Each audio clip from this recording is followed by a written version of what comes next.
ओम शांति। आज की मुरली का सार। मीठे बच्चे, हर एक की नब्ज देख, पहले उसे अल्फ का निश्चय कराओ, फिर आगे बढ़ो। अल्फ के निश्चय बिना ज्ञान देना टाइम वेस्ट करना है।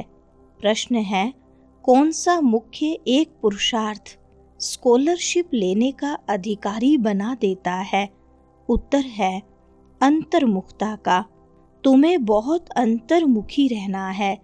बाप तो है कल्याणकारी, कल्याण के लिए ही राय देते हैं। जो अंतर्मुखी योगी बच्चे हैं वह कभी देहाभिमान में आकर रूसते व लड़ते नहीं। उनकी चलन बड़ी रॉयल शानदार होती है। बहुत थोड़ा बोलते हैं, यज्ञ सर्विस में रुचि रखते हैं। वह ज्ञान की ज़्यादा तिक तिक नहीं करते, याद में रहकर सर्विस करते हैं। सुनते हैं मुख्य पॉइंट्स। पहली पॉइंट, मुख्य बात यह समझाओ कि भगवान एक है, वही पतित पावन है, ज्ञान का सागर, सुख का सागर है, वही ऊंचते ऊंच है। यह निश्चय हो जाए तो फिर भक्ति मार्ग के जो शास्त्र, वेद अथवा गीता भागवत हैं, सब खंडन हो जाए। भगवान तो खुद कहते हैं, यह मैंने नहीं सुनाया है, मेरा ज्ञान शास्त्रों में नहीं है, वह है भक्ति मार्ग का ज्ञान। मैं तो ज्ञान दे सद्गति करके चला जाता हूँ, फिर यह ज्ञान प्राय लोप हो जाता है। दूसरी पॉइंट, बाप आते ही हैं कब्र से जगाने। शास्त्र आदि पढ़ने से तो नहीं जगेंगे। परम आत्मा है ज्योति स्वरूप, तो उनके बच्चे भी ज्योति स्वरूप हैं। परंतु तुम बच्चों की आत्मा पतित बनी है, जिस कारण ज्योति बुझ गई है, तमो प्रधान हो गई हैं। पहले पहले बाप का परिचय न देने से फिर जो भी मेहनत करते हैं, ओपिनियन आदि लिखाते हैं, वह कुछ काम का नहीं रहता, इसलिए सर्विस होती नहीं है। निश्चय हो तो समझें बरोबर ब्रह्मा द्वारा ज्ञान दे रहे हैं। तीसरी पॉइंट, मनुष्य ब्रह्मा को देख कितना मूझते हैं, क्योंकि बाप की पहचान नहीं है। तुम सब जानते हो भक्ति मार्ग अब पास हो गया है। कलयुग में है भक्ति मार्ग और अब संगम पर है ज्ञान मार्ग। राजयोग सीख रहे हैं, दैवी गुण धारण करते हैं नई दुनिया के लिए। जो संगम युग पर नहीं, वह दिन प्रतिदिन तमो प्रधान बनते ही जाते हैं। उस तरफ तमो प्रधानता बढ़ती जाती है, इस तरफ तुम्हारा संगम युग पूरा होता जा रहा है। यह समझने की बातें हैं ना। चौथी पॉइंट, बाबा रोज पुरुषार्थ कराते हैं।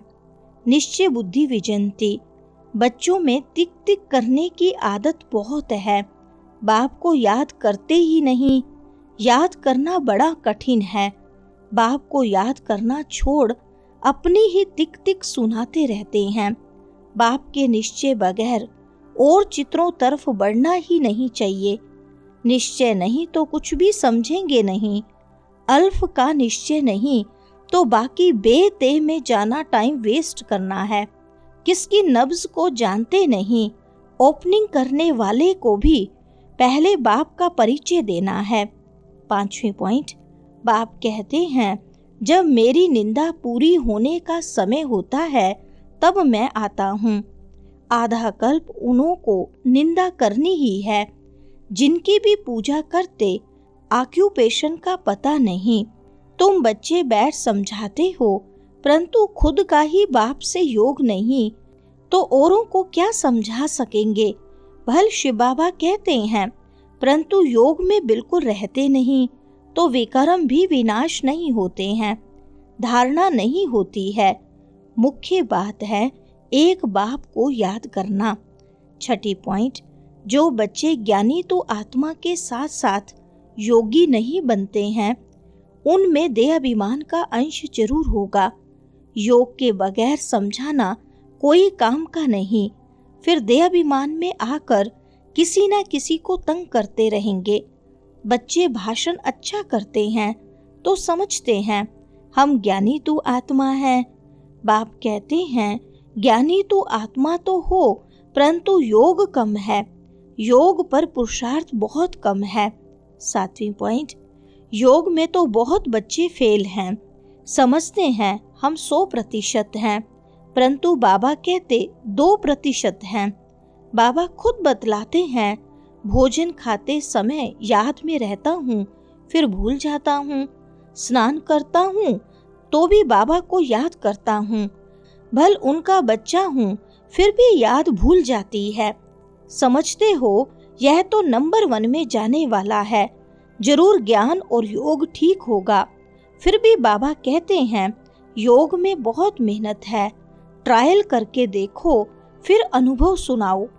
8वां पॉइंट, समझो दर्जी कपड़ा सिलाई करते हैं तो देखना चाहिए बाबा की याद में रहता हूँ, बहुत मीठा माशूक है, उनको जितना याद करेंगे तो हमारे विकर्म विनाश होंगे, हम सतो प्रधान बन जाएंगे।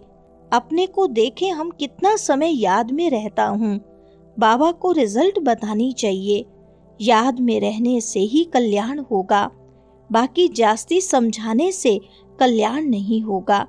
9वां पॉइंट, पहले पहले तो गांठ बांधो बाप की याद की, याद कम करते हैं तो परिचय भी कम देते हैं, पहले तो बाप का परिचय बुद्धि में बैठे, बोलो अब लिखो बरोबर वह हमारा बाप है, देह सहित सब कुछ छोड़ एक बाप को याद करना है, जितना हो सके बाप को याद करते रहो, यह पुरुषार्थ है गुप्त, आपस में भी यही बातें करो।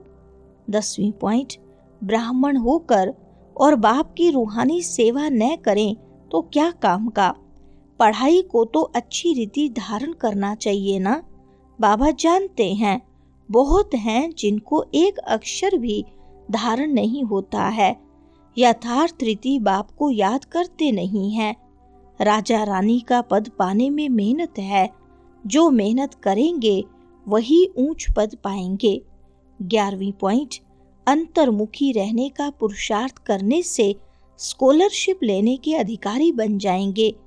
तुम्हें बहुत अंतर्मुखी रहना है, बाप तो है कल्याणकारी, तो कल्याण के लिए ही राय देते हैं, कल्याण तो सारी दुनिया का होना है, परंतु नंबरवार हैं, तुम यहाँ बाप के पास पढ़ने के लिए आए हो, तुम्हारे में भी वह स्टूडेंट अच्छे हैं जो पढ़ाई पर ध्यान देते हैं, कोई तो बिल्कुल ध्यान नहीं देते हैं, ऐसे भी बहुत समझते हैं जो भाग्य में होगा, पढ़ाई की एम ही नहीं है, तो बच्चों को याद का चार्ट रखना है।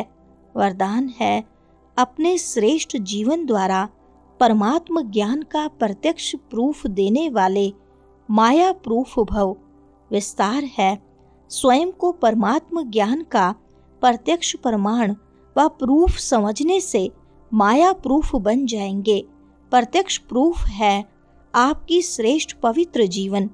सबसे बड़ी असंभव से संभव होने वाली बात प्रवृत्ति में रहते परवृत्ति में रहना, देह और देह की दुनिया के संबंधों से पर अर्थात न्यारा रहना, पुराने शरीर की आंखों से पुरानी दुनिया की वस्तुओं को देखते हुए न देखना, अर्थात संपूर्ण पवित्र जीवन में चलना, यही परमात्मा को प्रत्यक्ष करने व माया प्रूफ बनने का सहज साधन है।